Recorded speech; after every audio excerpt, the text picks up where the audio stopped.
Well, folks, I am out of the hospital. There's Redneck Mama back there behind me. She's gonna sit in the back on her way home. Yep. I have a binder, a belly binder, like that's what I call it. They call it abdominal binder. Just like when you were a baby, I used to put one on you. The hospital is behind me. You can't really see without. I mean, it's not a good view from here with the way the sun's coming in here. But I just got discharged. What time is it? 8:14, we're in the car. 8:14, we're in the car. We're loading the GPS with coordinates to home. Let's get the heck up out of this ghetto ass town. So let me show you a little bit around here, folks. This is still the hospital. That's the hospital. That's the children's hospital. That's the children's hospital over there, what you see on your right. That white building. That looks like mainly a parking deck. Actually, that's the parking deck for the children's hospital, which is up here. But look at this freaking place, is huge. I'll tell you what, UAB hospital is gigantic. It's one big hospital. There's how many restaurants in there? Oh. All right. Yep, that's all right. A little bump, just gotta watch them bumps. I don't know, there's a lot of restaurants. A lot of restaurants and there's Starbucks and all kinds of shit. Walk on out there, lady, and see what happens. Just watch for those potholes and manhole covers. Right. But folks, we're gonna get out of here and get out of town a little bit and get on the highway, and I'll get back on here and we'll talk to you a little bit and share a couple little stories. Mom, there was a Captain D. There's a Captain D's right there. Yeah, I wouldn't have. Anyhow, we'll get back with you, folks. Let's get out on the highway, and I'm gonna help her navigate this traffic in town. This is stupid idiots driving around here. Folks, we're still on the way home. I just want to take a few minutes before I got home to create a short little part of this video to tell y'all kind of a play-by-play of what I went through my family's eyes, because of course I was out of it and do not remember. But if you could tell, my voice is a little raw. That's because they had a ventilator tube down my throat feeding me oxygen, I guess. Mm-hmm. I don't know. Yeah, oxygen. Keeping my lungs expanded or inflated or whatever. So what else? When I first went in for surgery Thursday morning, what was the first thing that they did? Well, remember they took you back to the back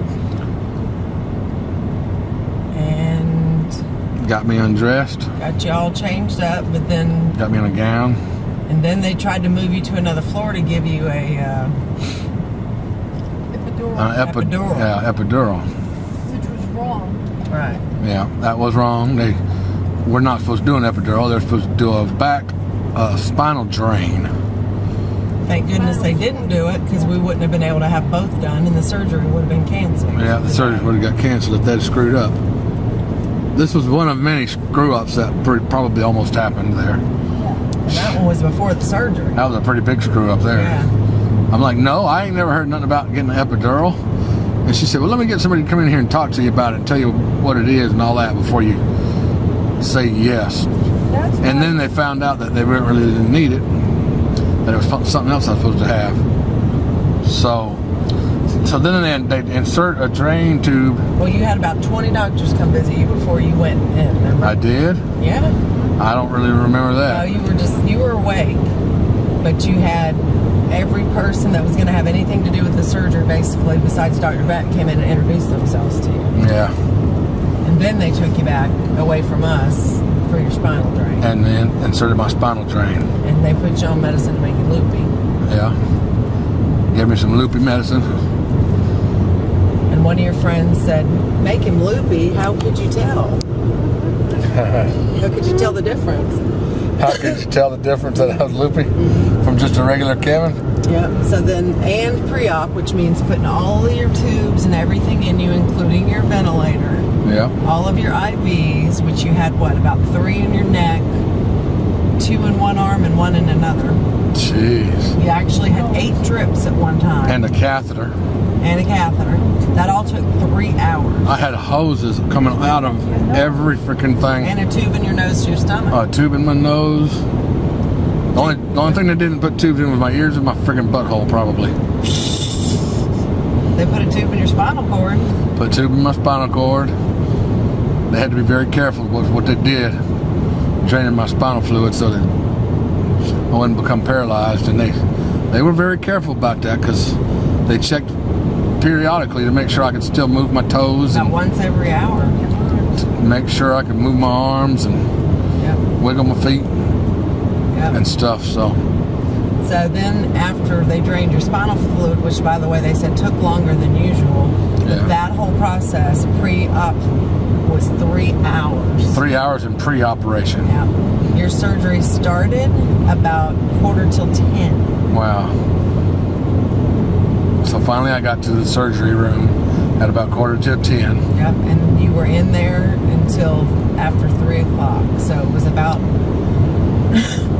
actually it was 10, 11, about 4.5, about 4.5 hours maybe. Or 5, it was closer to 5 hours. It was about a 5-hour surgery. 5 hours in surgery. And then they got you to ICU After surgery, going to ICU, and you were freezing.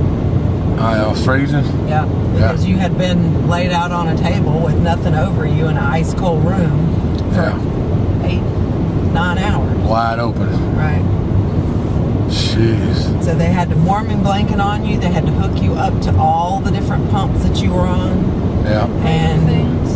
I have a picture that I'm going to send you of when you were first in there. Remember that last day you were in there, you only had one machine and you only had like a few pumps on it? Yeah. You had 3 machines, all with 4 pumps. All of them were blanket. I did have to, they did have to give me some blood. 1 pint. I lost 1 pint of blood throughout the whole ordeal. You're My blood, positive. I'm O positive, we found out. Universal donor. Universal donor. So I go into ICU and I got stuff all over me. He's under unconscious. I'm unconscious? With the propofol. They give me propofol to make me unconscious, I guess. I don't remember, folks. That's what Michael Jackson overdosed on. Yeah. But the reason they give him that is because you can be instantaneously unconscious, and then they can wake him up by just backing off just a little bit, and he will regain a little bit of consciousness. If you completely take it off, you regain consciousness immediately. Wow. So they would, every time they'd come in to do a check on your nervous system to make sure your spinal cord, you can move all your arms and legs and everything. Right. They would back off of your propofol just a little bit. Okay, so bring me back to just slowly. Yep. And that's when if I was there and you heard my voice, you would just be trying to struggle and be in pain and trying to bite that ventilator tube that was going down the throat. You were in horrible pain. I had a thing going down my throat. Folks, she says I was tied up. My arms were in restraints tied to the side so I wouldn't tear these tubes out and stuff. And she said I'd hear her voice and I would be grabbing it, trying to lift my arms up, grabbing, trying to say, help me, get me the hell out of here. You wanted to ask me something, but you couldn't talk. On the first day? Yeah, right off the bat. Really? You were trying to communicate with me. Yeah. And it took me till the next day. Sean came the next day. Yeah. And Sean helped me figure out, but it was it was 24 hours after you had started to try to talk to me. Wow. I could not figure out what you were trying to tell me. Yeah. This. I was going I-C, and I thought I was doing a U, but I thought it meant 4. obviously I wasn't doing U. I was trying to say, am I in ICU? Am I in ICU? That's what I was trying to ask, but they weren't figuring it out correctly because I wasn't doing a U. I was doing a B, or I don't know what I was doing. Yeah, you were doing a B. I don't know what I was doing. I don't know sign language completely. I used to know the alphabet, but obviously didn't know it in there. Yeah. And So that was one. That was Thursday afternoon. Thursday All after- day Friday. All day Saturday. And then Sunday morning at 10:30, they yanked your ventilator. They woke you up and yanked your ventilator too. the tube out of my throat. Yep. So Mom and I were in the waiting room for 30 minutes, and she came out and she said, "It's done. He's awake. You want to come in and see him?" We were like, "What?" So I was asleep, passed out with all these tubes in me for 4 days. From Thursday morning until by about 10:30, you were totally out until Sunday morning at 10:30. Sunday So, morning. 4 days. Thursday. Wow. Friday, I was out of it for 4 days, no, folks. 3 days. 3 days. Thursday, Friday, Saturday, Sunday. Yep, 3 full days. Did not know where I was. Did not know nothing. But don't remember it either, so you don't remember the pain you were in. Don't remember nothing. Don't remember anything. Right. No, I don't remember nothing. I do remember doing ICU.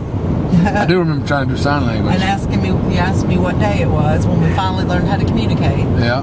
I remember I made a board. She made a little board with the wrote alphabet. the alphabet on it. They had a whiteboard that we could use to write on, and she wrote the alphabet down and had me point to letters, and I pointed out day. And she said, "Day? What day is it?" And I said, "Yeah." And then you And- said you were cold. Then I told her I was cold, and That was it. How many days had you been in there? how many days had I been in the hospital. Were you in ICU still? And he thought he'd been there for a week. Yeah. He'd only been 2 or 3 days. Yeah. It was horrible, folks. So then when they wake you up, you still were groggy there for a good day, right? But Yeah. you were in ICU for 1 night, 2 nights, 2 more nights after that? I'm not I think sure. 2 more nights after that. I'm not sure. As they moved you to a room, they was it Sunday night and Monday night you were in there. They moved you to a room Tuesday. That's correct. Okay. And then you spent Tuesday night, Wednesday night, and Thursday night in the main hospital. In the regular hospital room.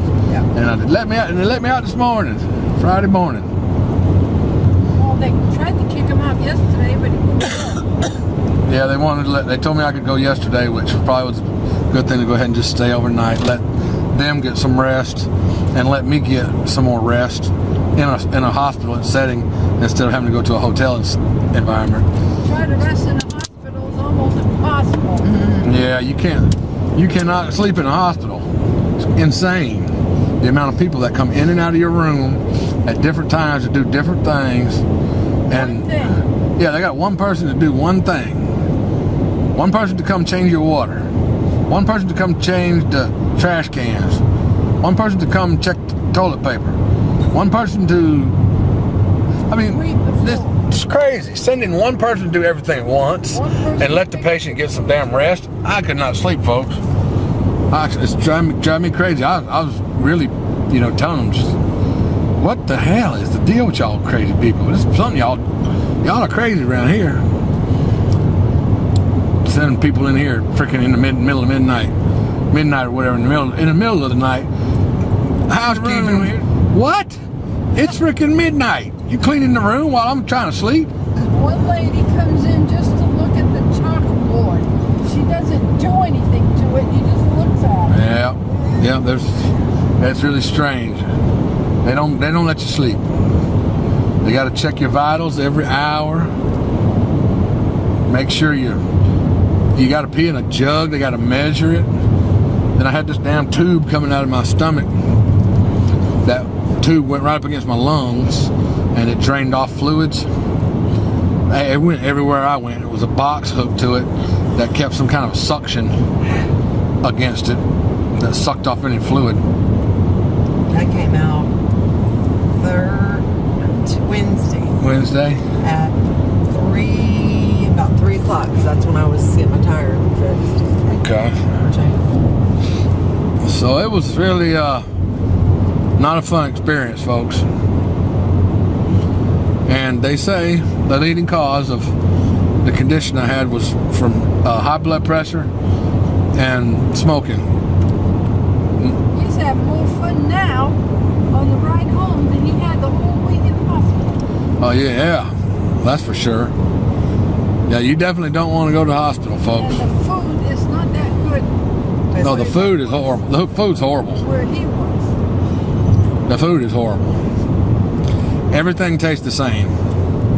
I'll do a video with the menu and show you all that, but I just want to kind of let you know what I went through, and you'll probably see a bunch of little clips off our phones from here and there mixed into this. So, but I'm out of the hospital and this is my ride home, and that's what I went through, folks. I went through hell.